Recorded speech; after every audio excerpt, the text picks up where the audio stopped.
Nobody was waiting at the dock when we came home. World War II guys, they got ticker tape parades, bands playing, girls kissing sailors in Times Square, everybody celebrating, grateful, proud. We got nothing. July 1953. The armistice was signed. The shooting stopped. They put us on troop ships and sent us home. 23 days at sea with nothing to do but think about what we'd left behind and what we were going back to. I was a rifleman, 7th Infantry Division, 24 years old. I'd spent 18 months in Korea, most of it dug into frozen hillsides, trading artillery fire with Chinese positions you could see across the valley. 18 months of cold and fear and watching friends die for ground we'd give back the next week. My name is Frank Sullivan, Detroit, Michigan. I worked at the Ford plant before I got drafted in '51. They told me it would be quick. Police action, they called it. Not even a real war. Be home by Christmas. 2 Christmases came and went before I saw home again. On the ship coming back, we didn't talk much. What was there to say? We'd survived. That should have been enough. Should have felt like victory. It didn't. The war ended exactly where it started, at the 38th parallel. Same line on the same map. 36,000 Americans dead. Over 100,000 wounded for a stalemate, for nothing changing at all. Try to make sense of that. Try to explain to yourself why Johnny Davis from Cleveland died in your arms in November of '52 for a hill we abandoned in December. Why any of it mattered. You can't, so you just stop trying. The ship docked in San Francisco, August 15th, 1953. We filed down the gangway in our dress uniforms, duffel bags over our shoulders. A few families were there. Some guys had people waiting. Most of us didn't. Nobody cheered. Nobody thanked us. Most people barely looked. We were home. We'd survived. And nobody gave a damn. They gave us 30 days leave and a bus ticket home. I rode a Greyhound from San Francisco to Detroit. 3 days on a bus, watching America roll past the window. It looked the same. Exactly the same. Like I'd never left. Like Korea never happened. That's what got me. The sameness of it all. While we were freezing in bunkers and dying on hillsides, America was just going about its business. Building cars, watching television, buying houses in the suburbs. Life went on without us. I got home on a Tuesday afternoon, my parents' house on the east side. My mother cried when she opened the door.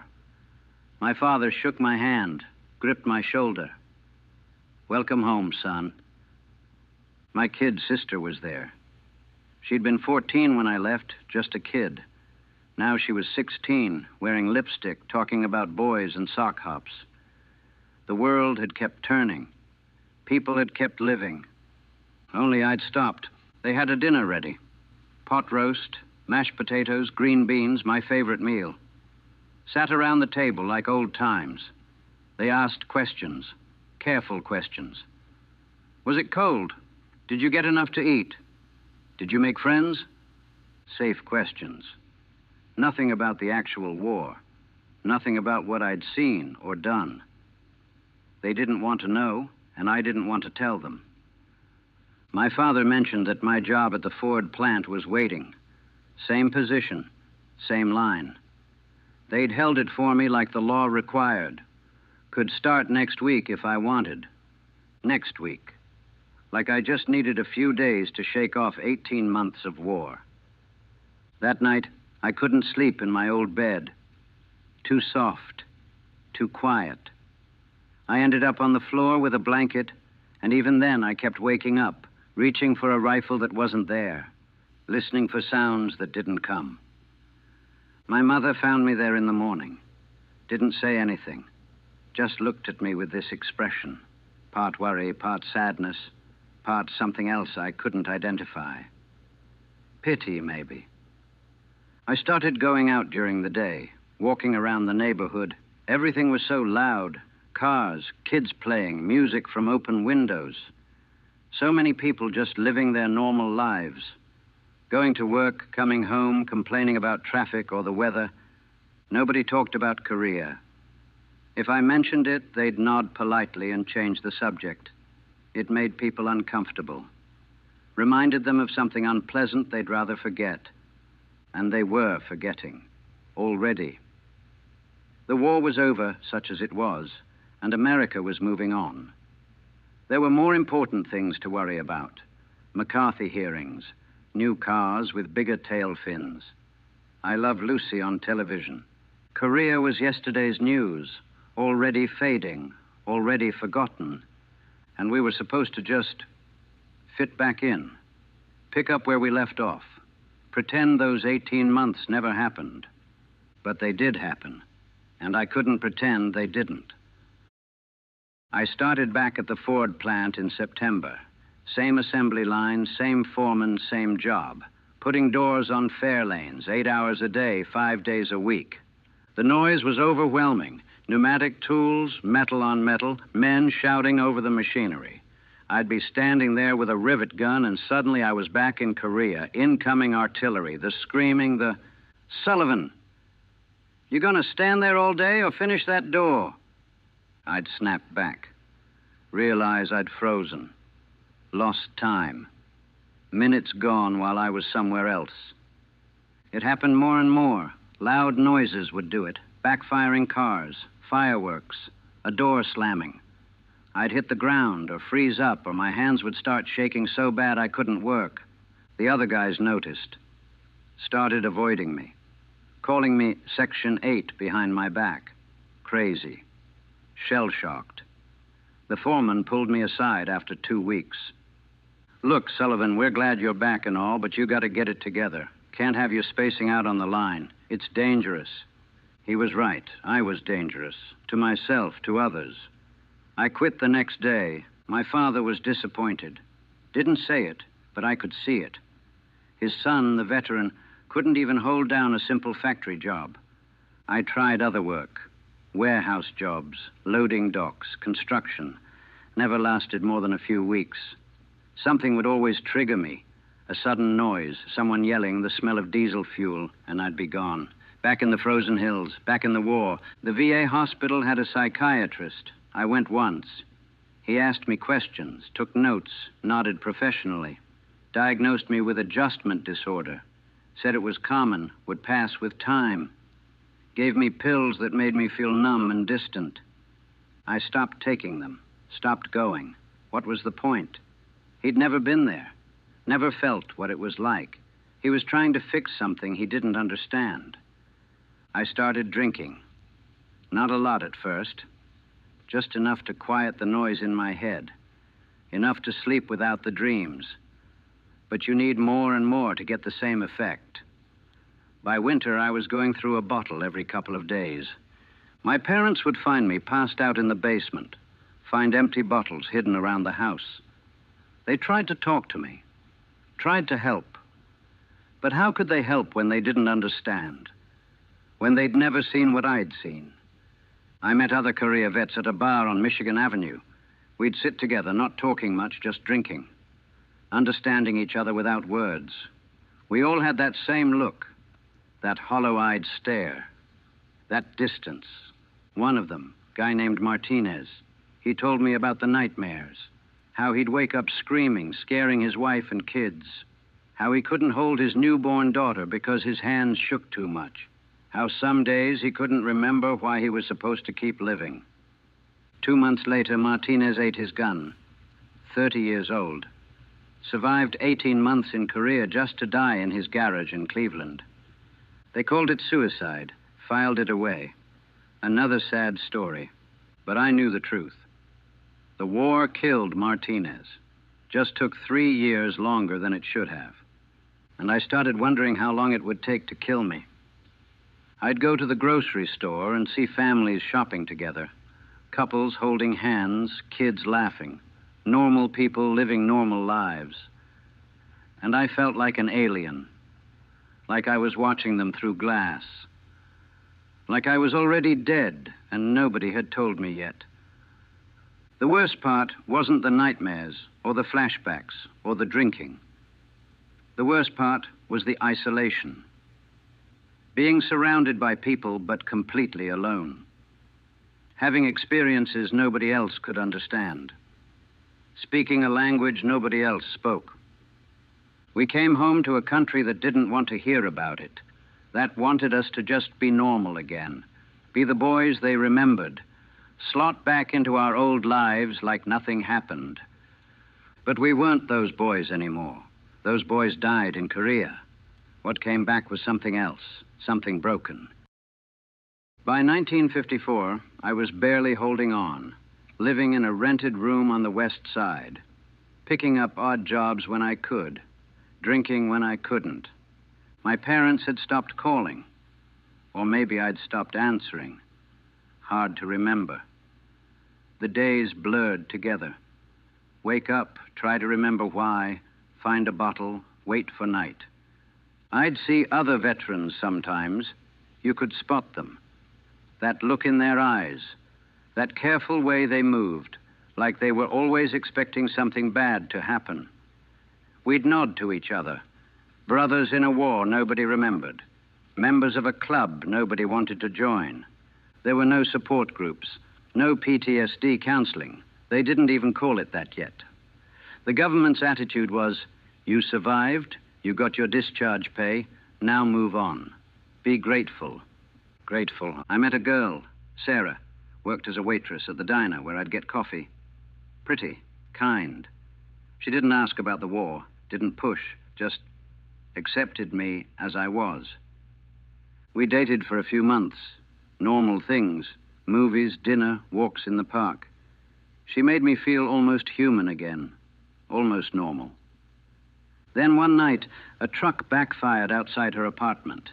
I hit the floor, crawled under the table, stayed there shaking for 10 minutes while she tried to calm me down, telling me it was okay. It was just a truck. I was safe. The way she looked at me after that, it wasn't fear exactly. It was sadness, pity, the realization that I wasn't who she thought I was, that I was damaged beyond what she could fix. She stopped returning my calls after that. Can't blame her. Who wants to be with someone who might lose his mind at any moment? Who can't make it through a simple dinner without checking exits and watching the door?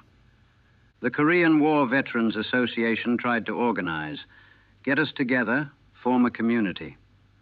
I went to one meeting, 30 guys in a church basement, drinking bad coffee, not talking about what we needed to talk about. One guy stood up and said we should be proud, that we'd stood up to communism, that we'd saved South Korea. That history would remember us. I walked out. History wasn't going to remember us. America had already forgotten us. We were the war nobody wanted to think about. The conflict that didn't matter. The boys who came home and made people uncomfortable. World War II guys had the VFW, the American Legion, had community and respect and understanding. They were the greatest generation, heroes. We were just in the way. The newspapers barely mentioned Korea anymore. When they did, it was always in the past tense. That thing that happened. That police action. Not even a real war. Try telling that to the guys who didn't come home. Try telling that to the 36,000 dead. Winter of 1955. 2.5 years since I came home. Felt like 20. I was in a bar, different bar, same story, drinking alone. There was a television mounted in the corner. Some news program talking about the economy, about Eisenhower, about the new Chevrolets coming out. Then they mentioned Korea, just in passing. 2 years since the end of the Korean conflict. That's all. 2 years since. Like it was ancient history. Like it didn't matter. The guy next to me at the bar, older fellow, World War II veteran based on the unit cap he wore, he shook his head. Damn shame about Korea, he said. I looked at him. You were there? No. I meant it's a shame we didn't win. Should have pushed all the way to China. Finished the job. Something in me snapped. Finish the job? My voice was louder than I meant it to be. You think we didn't fight hard enough? You think we didn't try? He raised his hands. Hey, I didn't mean 36,000 dead, 100,000 wounded. For nothing. For a line on a map. And you're sitting here saying we should have done more. People were staring. The bartender was moving toward us. I didn't care. You have no idea. You have no fucking idea what it was like. The cold. The Chinese coming in waves. Watching your friends freeze to death in foxholes. And we come home and nobody cares. Nobody even remembers. I was standing now, shaking. The whole bar was quiet. We didn't lose that war. America lost us. Sent us to die for something it didn't care about, and then forgot we existed. The bartender asked me to leave. I did. Walked out into the snow and kept walking. Walked for hours through Detroit's empty streets. No destination. Just walking. I ended up at the river, Belle Isle Bridge. Stood there in the freezing cold, looking at the black water below, and I understood Martinez. I understood why he'd done it. The weight of carrying all this alone, the impossibility of ever being normal again, the knowledge that this was it, this broken, damaged version of yourself was all you'd ever be. It would be easy. So easy. Just climb over the railing and let go. Let the river take me. Stop fighting. Stop pretending. Stop carrying this weight. I don't know how long I stood there. Could have been minutes. Could have been an hour. A cop car pulled up. Officer got out, approached carefully. You okay, buddy? Was I okay? What a question. Yeah, I lied. Just getting some air. He didn't believe me. Why don't you let me give you a ride home? I didn't have a home. Not really. But I got in the car anyway. Because some stubborn part of me wasn't ready to quit yet. Some part of me was still fighting, even though I didn't know what for anymore. That night on the bridge was a turning point. Not because things got better, they didn't, but because I realized something. I was going to survive this, not because I wanted to, not because I had a reason, but because that's what I'd been trained to do, survive. I got sober, not all at once. Took me months, relapses, bad nights. But I did it. Found work at a small machine shop. Owner was a World War I veteran. Didn't ask questions, didn't push, just gave me a job and let me be. The nightmares never stopped, still haven't. I'm recording this years later and they're still there. Most nights I'm back in Korea. Sometimes I'm freezing in a foxhole. Sometimes I'm watching Johnny Davis die again. Sometimes it's just the cold and the fear and the knowledge that I'm going to die there. I wake up and I'm in my bed in Detroit, safe, warm, alive. And for a few seconds, I don't know which reality is real. I reconnected with my family. Slowly. My father had died in 1957. Heart attack. I wasn't there. We'd barely spoken in 4 years. That's something I'll carry forever. Another weight on top of all the others. My mother's still alive. We have dinner once a month. She's careful around me, gentle, like I might break. Maybe I am broken. Maybe I've been broken since 1953, and I'm just good at hiding it now. I never married, never had kids. Couldn't imagine bringing children into the world when I can barely handle being in it myself. Couldn't imagine being a father when I can barely be a functional person. The Korean War became a footnote. America moved on to other things. Vietnam happened, and those guys came home to something even worse than we did. At least people ignored us. They spit on Vietnam vets, treated them like criminals for doing what their country asked.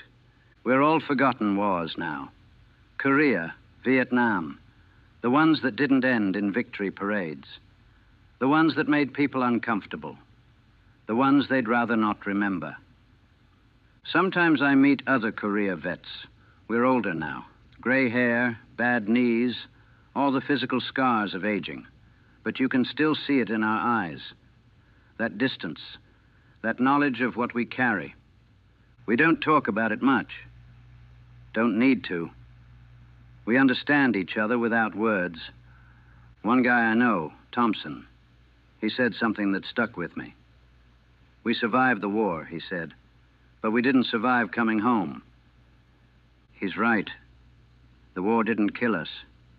The homecoming did. The indifference, the isolation, the impossibility of fitting back into a world that had moved on without us. I've been home for years now, decades. Built a life of sorts.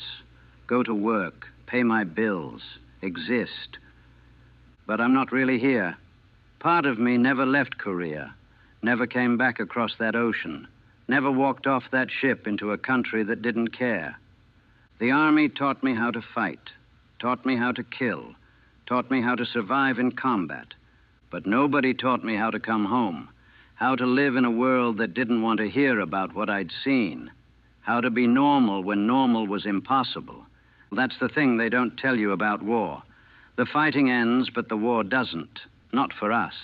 We carry it forever, in our sleep, in our memories, in the way we flinch at loud noises, in the way we can't quite connect with people who weren't there. We came home in 1953. Our bodies did anyway, but we never really left, never really returned. We're stuck somewhere in between. Not quite there, not quite here.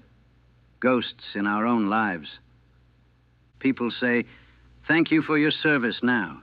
Started doing that sometime in the last few years. It's nice, I guess. Better than being ignored. But it doesn't change anything. Doesn't take away the nightmares. Doesn't give back the years we lost. Doesn't bring back the guys who didn't make it home. Martinez, Johnny Davis, all the others whose names I've tried to forget but can't. I survived Korea. Survived the cold and the fighting and the fear. But I didn't survive the homecoming. None of us did. We're the forgotten war, the forgotten veterans, the ones who came home to silence. And in that silence, we disappeared. Not dead, but not really alive either. Just existing, carrying weight nobody else can see, fighting battles nobody else knows about. I came home from Korea in 1953. I'm still waiting to arrive.